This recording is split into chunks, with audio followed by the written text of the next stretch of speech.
রসুনের চাটনি বানাবো।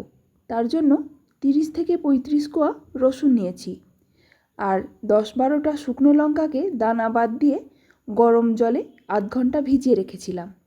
আপনারা যদি ঝাল খেতে পছন্দ করেন তাহলে দানাগুলো রাখতে পারেন, আর যারা ঝাল খেতে পছন্দ না করেন তাদের কাছে যদি কাশ্মীরি লঙ্কা থাকে সেগুলোও নিতে পারেন।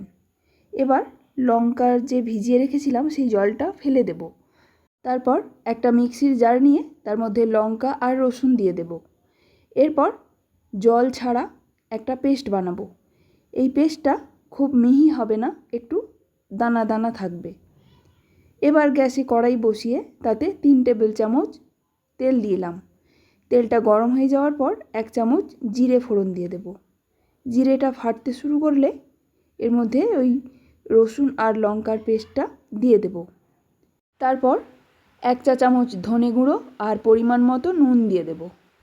এবার কম আঁচে 6-7 মিনিট ধরে ভাজবো।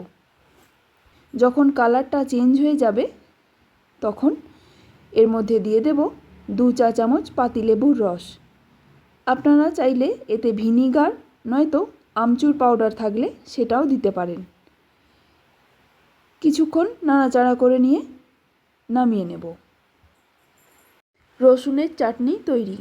এটা রুটি পরোটার সঙ্গে খেতে দুর্দান্ত লাগে।